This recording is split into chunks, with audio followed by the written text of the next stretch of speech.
So we are talking about the stakeholder interviews that we did to inform a national peer workforce framework that we are doing for AOD and harm reduction peer workers across Australia. So this was like a 2-year collaboration so far, and I think it's been really important for us to spend that time doing this partnership. Oh, I've gone too far. I think it's also had benefits beyond just this project, but yeah, so for 2 years, we've started with beginning the National Workforce Framework, having interviews, not having interviews, oh, wait, sorry, you do this one. Okay. Yeah, so I guess what Ellie's saying is we've been really lucky and honoured to be able to partner with AVIL to create a national workforce framework for harm reduction and AOD peer workers, specifically with lived and living experience of illicit drug use.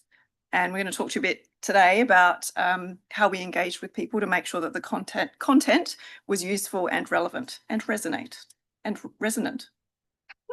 Would you like to talk about those? Sure.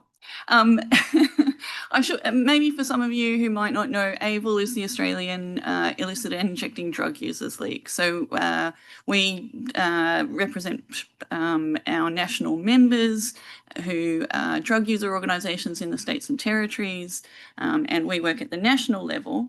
And so this framework is for all of those organisations, but also more broadly for the AOD and harm reduction workforces. And what we wanted to do was to protect and empower the workforces, the organisations that employ them, reduce stigma and discrimination for and towards what is an inherently criminalised workforce. So the first kind of things that we started to do around the stakeholder consultations was to think about what we were going to be talking about with stakeholders. So we wanted to get feedback on the content of the framework. We had a bit of an idea of what would go into it and what the kind of broader themes might need to be about. So we started from that level. We developed the semi-structured interviews. So we put together a guide and we talked to our committees about what would be in that.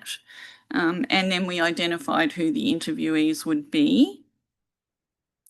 The interviewees were recommended by our planning committee, which is made up of peer workers from all of AVIL's member organisations, the Australian Alcohol and Drug Council and NCEDA. And the steering committee has representatives at the leadership level of all of those same organisations. We also did some early consultations with people from some of the peak AOD organisations to get some ideas about who they thought we should be talking to as well. And then, so the people that we talked to came from all of the states and territories across Australia. There were 23 interviewees from 20 different organisations. So a couple of people did the interviews together. It looks here, I think, like we didn't actually talk to anyone from New South Wales, which I think is probably contrary to most studies and things where New South Wales has a little bit of a dominant role. That could just be me.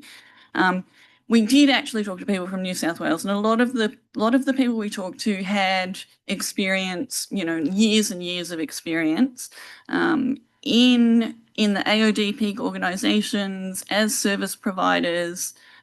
Across different kinds of workforces that have peer workers. Quite a few of those also had worked in New South Wales organisations. So they talked from a range of different perspectives and shared like their experience of being peer workers and employing peer workers. So we got like this really broad kind of experience and expertise in the interviews. And Yeah, okay. I'll share our key findings with you. So we asked people many questions, but today we're going to focus on the questions we asked around recommendations for what should be part of the content, what should be in the framework.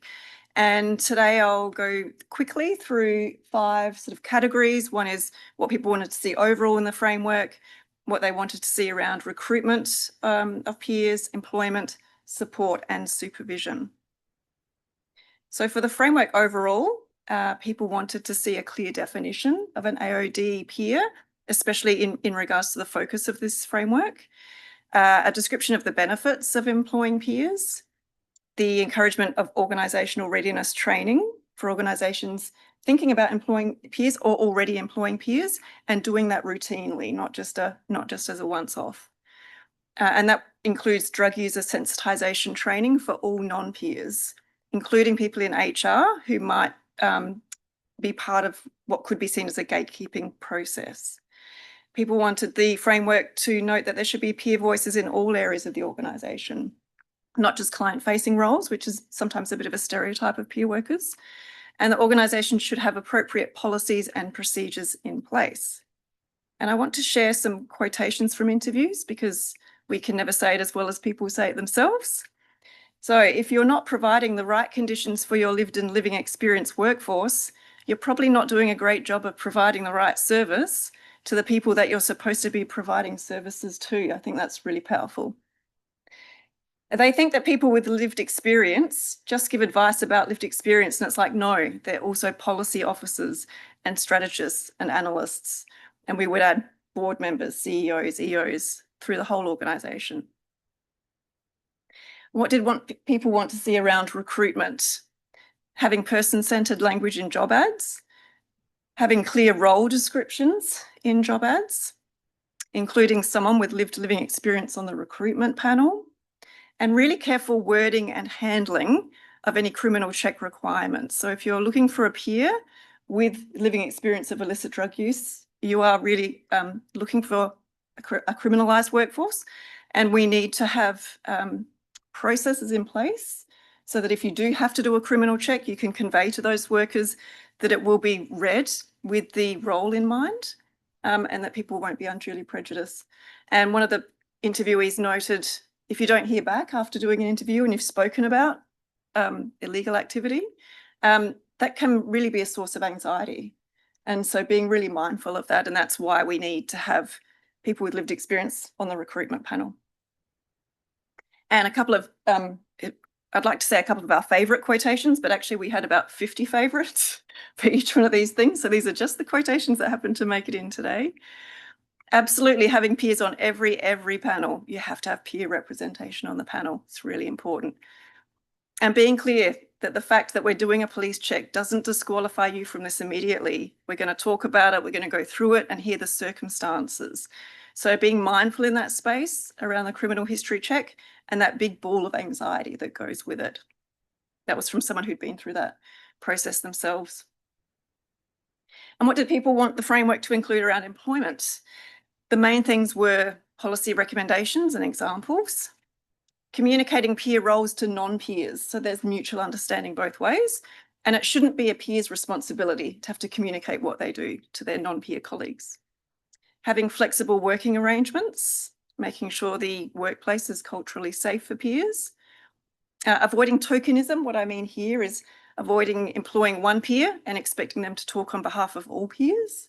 We wouldn't expect that from anyone representing a particular group. And having the same expectations and treatment for all staff, so peers don't feel singled out. Here's a couple of quotations. Our sector should be a safe space for people who use drugs. That really touches on that first quote about if we're not looking after our peers, we're not looking after our clients. And it's a person's choice whether they self-identify in a workplace as to the relevance of their experience of alcohol and other drugs. And so that includes lived living experience workers having the ability to negotiate job titles.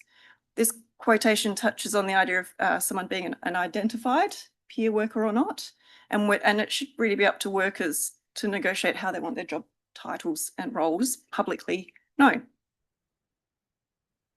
Around support, people suggested having communities of practice, peer worker networks, mentor programs, and mentoring and professional development conversations with managers. And again, this highlights a peer might come in a client-facing role, but they really need to be mentored and become aware that there are other pathways. So we're not pigeonholing peers into particular roles, the same way that we wouldn't with any worker in an organisation. And some quotations here. There's not just one level of peer worker that you come in at, and then that's it for the rest of your career. We can be part of a team, we can be in management, we can be leaders. Around supervision, there were lots of different forms of supervision that were recommended. Peer-to-peer supervision, external supervision, which is really important if it's a small organisation that can only afford to have one peer. Support and training for the supervisors of peers, and helping supervisors become aware of their own AOD philosophies, whether it's around harm reduction versus abstinence and potential judgment that people may or may not be aware that they have around living experience.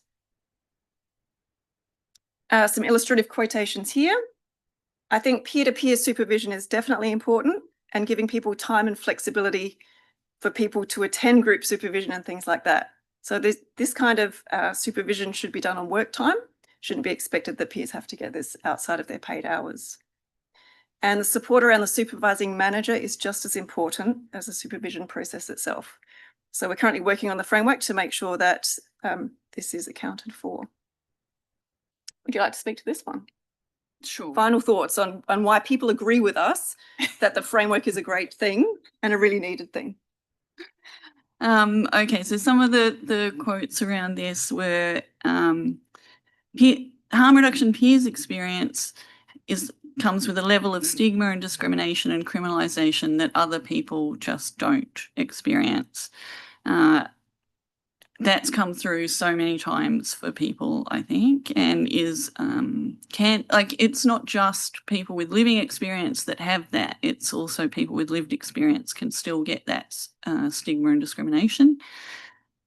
Other quotes are, "We really need this. There is nothing at the moment. It's very difficult to find anything in the public space around this, and there's a real appetite for it." Again, I think that's come through with every single person that we've talked to, that there's a real excitement about the framework being developed. It is likely you currently have people who use illicit drugs on your workforce already.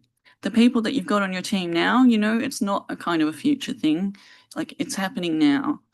And that's not just with people who are working in AOD and harm reduction, that's throughout all of our teams. Like, many people in the world use illicit drugs, and not all of them are having problems, and an awful lot of us are working. So our next steps are, we're in the final stages of developing the first draft. And this is going to be looked at by many of the people that we've already talked to who have volunteered to help us make sure that it's right. And our planning committee and steering committee are going to also be commenting on the draft when it is ready, which will be hopefully in the next couple of months. It's going to be launched and will be a living online document, so that we can have links to the workforce training that's available and all the work that's being done in the states and territories, that we can update it when we need to.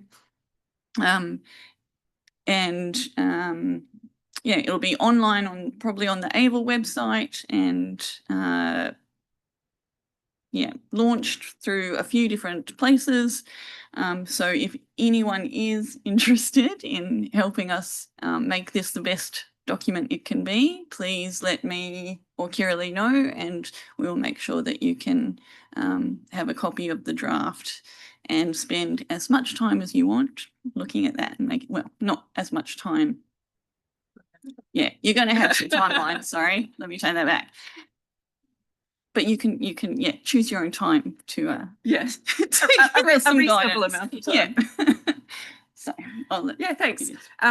We would like to end by thanking all of the participants who very generously gave up their time to speak to us, and to public health placement students who helped us with coding of the interviews. So thank you very much.